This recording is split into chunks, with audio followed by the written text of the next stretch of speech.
حضرت بایزید بستامی کہتے ہیں کہ میں نے اپنی ماں کے آگے ہاتھ جوڑے، میں نے کہا امی تجھے راضی کروں یا رب کو راضی کروں؟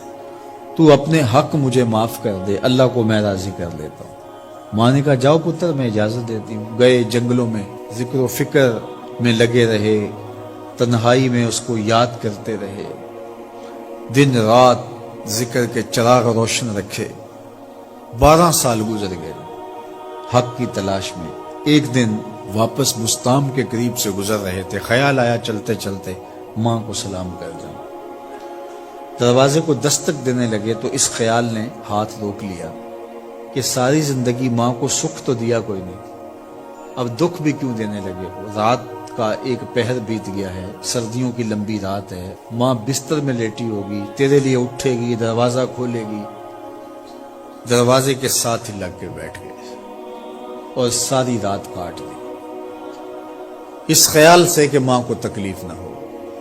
جب سحری کا وقت ہوا تو اندر سے جو نالی آتی تھی اس نالی سے پانی آیا، سمجھ گئے میری ماں تہجد کے لیے اٹھی ہے اور وضو کا پانی ہے، تو فوراً دروازے پہ دستک دی۔ اندر سے آواز آئی بیٹا بایزید میں ابھی آئی۔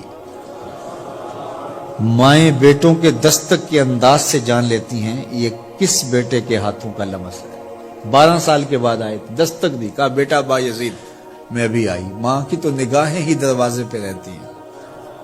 اللہ اکبر۔ کہتے ہیں کہ ماں نے دروازہ کھولا، 12 سال جنگلوں کی خاک چھانتے بیت گئی تھی، پراگندہ صورت، بکھرے ہوئے بال، پھٹے ہوئے کپڑے۔ میری ماں کی جب نگاہ میرے پہ پڑی تو اس کی چشمان سے موٹے موٹے آنسو ٹپکنے لگے، اور اس نے ایسے ہاتھ پھیلا کے کہا مالک میرا بیٹا بایزید تیری طلب میں نکلا تھا، تو نے ابھی تک اسے اپنا قرب نہیں دیا۔ حضرت بایزید بستامی کہتے ہیں 12 سال کی ریاستوں سے جو کچھ نہیں ملا تھا ماں کے اٹھے ہوئے ہاتھوں سے مل گیا۔ میں نے کہا مالک میں تجھے کہاں ڈھونڈ رہا ہوں، تو کہاں موجود ہے؟ تو ماں باپ کی رضا اللہ کی رضا کا دروازہ کھولتی ہے۔ جن لوگوں کے ماں باپ ناراض ہیں اور وہ جا کے پیر صاحب کی خدمت کرتے ہیں اور میاں ماں کے قدم چومو، باپ کی ٹانگیں دباؤ، ان کی خدمت کرو، تمہارے پہلے مرشد وہ ہیں، ان کو راضی کرو، پھر کسی شیخ کامل کی صحبت میں آنا، دیکھو کیسے دل کی بند کھڑکیاں کھلتی ہیں۔ ایک مرشد تو ناراض کر آئے اور دوسرے مرشد سے تمہیں کیا ملے گا؟ تو راستہ یہیں سے کھلے گا۔